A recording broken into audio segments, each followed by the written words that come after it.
क्या आपने कभी सोचा है कि हर घड़ी के एड में टाइम हमेशा 10:10 ही क्यों होता है? क्या आपने ये सोचा है कि हमारी शर्ट्स के पीछे जो एक लूप सा बना होता है ये क्यों होता है? या कभी आपने ये सोचा है कि फ्लाइट्स में विंडो के नीचे जो छोटा सा होल होता है ये क्यों होता है? या फिर आपकी जीन्स की पॉकेट में ऊपर की तरफ एक बहुत छोटी सी पॉकेट क्यों होती है? क्या आपने ये चीजें कभी नोटिस करी? और अगर करी तो सोचा कि ऐसा क्यों होता है? अगर ऐसा ना होता तो क्या होता?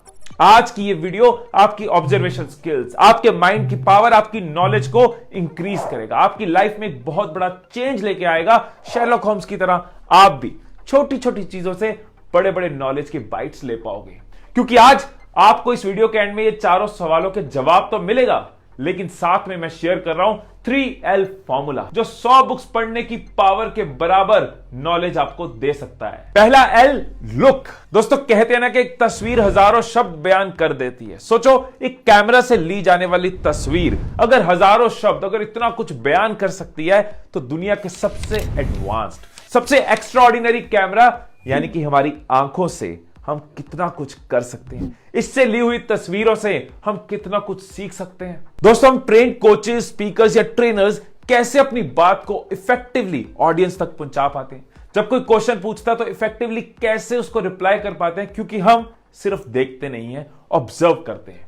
बोलने वाले की बॉडी लैंग्वेज, उसके फेशियल एक्सप्रेशंस, उसके हैंड मूवमेंट्स को ऑब्जर्व करते हुए अपने जवाब में हम उसके लेवल पे जाते हैं और इफेक्टिवली कन्विंस कर पाते हैं, रिप्लाई कर पाते हैं, उस तक बात पहुंचा पाते हैं। दोस्तों अगर आपको सोशल गैदरिंग्स में, ग्रुप्स में, गेट टुगेदर्स में अपनी बात रखने में, अपनी बातों से दूसरे को कन्विंस करने में चैलेंज आता है तो ऑब्जर्व करने की स्किल आपकी सीक्रेट सॉस हो सकती है। मैंने ये कई बार देखा है कि एयरपोर्ट्स पे, रेलवे स्टेशंस में, बस में, मॉल्स में जैसे लोग कुछ पल के लिए भी खाली होते हैं ना, फोन निकाल लेते हैं। अगली बार ऐसी किसी सिचुएशन में फोन निकालने की जगह अपने आसपास देखो, ऑब्जर्व करो कैसे लोग एक दूसरे से बात करते हैं, उनकी हैंड मूवमेंट्स कैसी हैं, भीड़ में लोग क्या कर रहे हैं, क्या है जो आप उनसे सीख पा रहे हो, समझ पा रहे हो। अगर आप बिजनेस में हो तो ऑब्जर्व करो अपने कस्टमर्स को, आपकी किस बात पे वो खुश हैं, किस बात पे वो डाउट में है। टीवी देख रहे हो तो टॉप स्पीकर्स को ऑब्जर्व करो, ऐड आ रहा है तो उस कैरेक्टर को ऑब्जर्व करो। फॉर एग्जांपल अगर आप एक डिजाइनर हो तो बाहर जाओ और रंगों को देखो, नेचर को देखो, फूलों के पैटर्न को देखो, पेड़ों को देखो, बादल को देखो, यहां तक कि पानी के एक एक बूंद को ऑब्जर्व करो, उसमें भी एक डिजाइन है। दोस्तों बहुत कुछ अनलिमिटेड चीजें सीखने को मिलती हैं हमें आसपास के एनवायरनमेंट से। एक बार जानबूझ के ऑब्जर्व कर करके अपने माइंड को ऑब्जर्व करने की आदत डाल दो, फिर आपकी कम्युनिकेशन से लेके ह्यूमन साइकोलॉजी तक, क्रिटिकल थिंकिंग से लेके ब्रेन की पावर तक सब कुछ इंप्रूव करेगा, इंक्रीज करेगा। हाँ, जब लोगों को ऑब्जर्व कर रहे हो याद रखना घूरना नहीं है, ऑब्जर्व करना है। Number 2, listen. हम सबको स्कूल की फर्स्ट क्लास में यह सिखा दिया गया कि 5 सेंस ऑर्गन्स होते हैं, जिसमें से एक सेंस ऑर्गन हमारे कान है, हमारे ईयर्स हैं। थर्ड क्लास में डिटेल में समझाया गया कैसे कान इतना इंपॉर्टेंट काम करते हैं, हियरिंग। लेकिन उससे भी इंपॉर्टेंट चीज जो स्कूल में कभी सिखाई नहीं गई वो है लिसनिंग, जो सिर्फ कानों से नहीं होती, कानों के साथ हमारा दिल और दिमाग जब इन्वॉल्व होता है तो हियरिंग बन जाती है लिसनिंग। देखो हम सबकी सोच का ना एक दायरा होता है जो हमारे पास्ट, हमारे इवेंट्स, हमारे एक्सपीरियंसेस, इंसिडेंट्स, आइडियाज, व्यूज उन सब के साथ भरा होता है। इस दायरे को अगर बड़ा करना है तो एक ही तरीका है, दूसरे के दायरे को भी समझना, उनसे भी सीखना।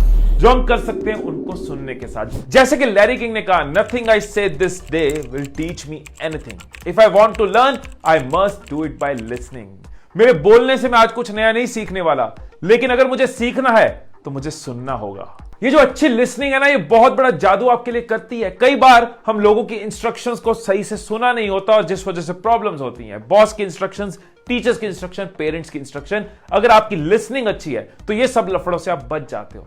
लिसनिंग से आपकी सोशल लाइफ, आपके रिलेशंस इंप्रूव होते हैं, क्योंकि दुनिया में अगर बेस्ट गिफ्ट आप किसी को दे सकते हो तो वो है उसको सुनने का। हर कोई चाहता है उसको कोई सुने। जब आप लोगों को सुनते हो, उनकी फीलिंग्स को समझते हो, वो आपके साथ कंफर्टेबल फील करते हैं, आपके रिलेशंस ग्रो करते हैं। तीसरा, आपकी पर्सनैलिटी कई गुना ज्यादा डेवलप होती है अगर आप अच्छी लिसनिंग करते हो, क्योंकि आप दूसरों के एक्सपीरियंसेस से सुन रहे हो, आप दूसरों की बातों से सीख रहे हो, दूसरे की नॉलेज से सीख रहे हो। आप एक दिन में कई सारे दिन जी लेते हो अगर आपकी लिसनिंग अच्छी है। लेकिन आप अच्छी लिसनिंग नहीं कर पाओगे अगर आप सोचोगे कि मुझे तो पहले से ही पता है, जो तू बोलने वाला आगे की बात मुझे पता है। आप कभी ढंग से सुन नहीं पाओगे। अगर आप अपने थॉट्स को लेकर बहुत ज्यादा रिजिड हो तब भी आप कभी सीख नहीं पाओगे। यही पॉलिटिकल पार्टी सही है, यही लीडर सही है, यही धर्म सही है, यही थॉट सही है, बाकी सब गलत है। बर्फ के अंदर कभी पौधे खड़े नहीं उठते। तो रिजिडिटी छोड़नी होगी। और तीसरी बहुत इंपॉर्टेंट चीज, डिस्ट्रैक्शन जो आपको कभी अच्छा लिसनर नहीं बनाती। दूसरे की बात सुनते सुनते फोन में नोटिफिकेशन आई, फोन निकाल लिया, साथ साथ फोन देखते रहे, आप कभी भी दूसरे को ढंग से सुन नहीं पाओगे, मतलब कितना कुछ सीख नहीं पाओगे, मिस कर जाओगे। थर्ड है लर्न। हमारा पर्पस सिर्फ आंखों को शार्प करना या ईयर्स को शार्प करना नहीं है। हमारा इस वीडियो का पर्पस है बहुत कुछ सीखना, कम टाइम में ज्यादा सीखना। तो जो भी चीजें आप देखने से और सुनने से सीख रहे हो वो आपको हमेशा याद नहीं रहेंगी, आप भूल जाओगे, कोई फायदा नहीं होगा। इसलिए बहुत जरूरी है कि आप अपनी सारी लर्निंग्स को एक जगह रखो। जैसे मेरे फोन के नोट्स में मैंने एक डॉक्यूमेंट बनाया हुआ है मेटानोइया, जिसके अंदर मैं अपनी लर्निंग्स लिखता हूं, अलग अलग टॉपिक से सीखी हुई चीजें उसके अंदर समेटता जाता हूं, अपना एसेट, अपनी जायदाद बनाता जाता हूं। सो आप दिन में कोई एक टाइम रख सकते हो जब आप लिखोगे कि आज आपने क्या क्या सीखा, क्या ऑब्जर्व किया, क्या सुना, क्या आपकी लाइफ में काम आएगा। रात को कुछ पल निकाल कर अपने दिन को रिकलेक्ट कर सकते हो, रिविजुअलाइज कर सकते हो। उस रास्ते पे दोबारा चलने की कोशिश करो, उस मॉल में दोबारा जाने की कोशिश करो और याद करो क्या क्या चीजें थी जो आपने ऑब्जर्व करी, क्या क्या चीजें थी जो आपने किसी से सुनी। इस लुक, लिसन और लर्न को अगर धीरे धीरे आप अपनी लाइफ का पार्ट बनाते जाओगे तो आप अपने माइंड के कई हॉराइजन्स को एक्सप्लोर कर पाओगे, अपनी क्रिटिकल थिंकिंग, अपनी डिडक्शन स्किल्स, अपनी क्रिएटिव थिंकिंग को एक्सपैंड कर पाओगे। आपका नॉलेज बेस बढ़ेगा, आप चीजों को कई नजरिए से देख पाओगे, आप जल्दी डिसीजन पे आ पाओगे, आप दूसरों को ज्यादा समझ पाओगे। कोई ऐसा कर रहा है तो उसके पीछे क्या रीजन हो सकता है, उसके पीछे क्या थॉट हो सकता है। आप दुनिया को, लोगों को एक अलग तरीके से, एक बेहतर तरीके से जज कर पाओगे। तो अब आते हैं उन चारों सवालों के जवाब पे। घड़ी पे 10:10 क्यों होता है, इसके पीछे बहुत से लोगों ने बहुत सारे लॉजिक दिए हैं। कोई कहता है कि ये इसलिए होता है कि जब जिसने पहली घड़ी बनाई थी उसका बर्थ या डेथ टाइम 10:10 था। कुछ लोगों का कहना है कि यूएस के दोनों प्रेसिडेंट जॉन एफ कैनेडी और अब्राहम लिंकन दोनों का असैसिनेशन टाइम 10:10 था। लेकिन ये सब लोगों की इमेजिनेशन है या र्यूमर्स है। ज्यादातर घड़ी के ब्रांड्स कहते हैं कि 10:10 जो टाइम है, इस तरह से जो टाइम नजर आता है तो घड़ी की पूरी तरह से डायमेंशन नजर आती है, घड़ी के फीचर्स, घड़ी की प्रेजेंटेशन बेस्ट लगती है। हमारी शर्ट के पीछे लूप क्यों होता है, इसकी शुरुआत हुई थी सेलर्स के साथ, जिनके पास कोई वार्डरोब नहीं होता था, कोई हैंगर नहीं होता था, तो अपनी शर्ट को टांगने के लिए, अब समुद्र में है, शिप के अंदर है, तो शर्ट को कहीं टांगना है तो वो एक कील के साथ शर्ट टांग पाते थे इस लूप की वजह से। और ये आज भी यूजफुल है, क्योंकि अगर आप अपनी शर्ट को कॉलर से टांगते हो तो उसकी क्रीज पे निशान पड़ता है, लूप से टांगते हो तो आपकी शर्ट खराब नहीं होती। फ्लाइट्स की विंडोज में ये जो छोटा सा होल होता है इसको ब्लीड होल कहते हैं, और ये ब्लीड होल हमारी जान बचाता है। एक्चुअली में विंडो एक शीशे की नहीं होती, 3 लेयर्स होती हैं। एक लेयर जो बाहर है, जो बाहर के प्रेशर को डील कर रही है, और बाहर का प्रेशर हमारे सांस लेने के लिए ठीक नहीं होता, ऑक्सीजन का लेवल बहुत कम होता है, एयर बहुत थिन होती है, हमारे लिए जानलेवा होती है।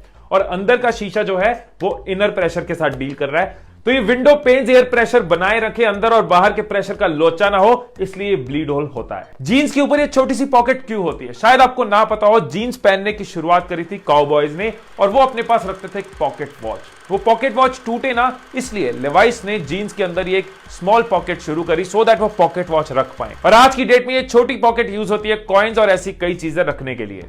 इस वीडियो से आप अपने साथ क्या क्या लेके जा रहे हैं मुझे कमेंट्स में जरूर बताना। और अगर आप मेरी तरह यूट्यूब पे ग्रो करना चाहते हैं, एक डिजिटल एंटरप्रेन्योर बनना चाहते हैं, तो नीचे डिस्क्रिप्शन में आपको एक लिंक मिलेगा जिसके अंदर एक मेरी फ्री मास्टर क्लास है। उसके अलावा मेरे यूट्यूब ट्रेनिंग प्रोग्राम की पूरी डिटेल है, उस कम्युनिटी की पूरी डिटेल है, आप उसको चेक कर सकते हैं और एनरोल कर सकते हैं। फिर मिलेंगे अगली वीडियो में, तब तक खुश रहिए, खुशियां बांटते रहिए। I love you all.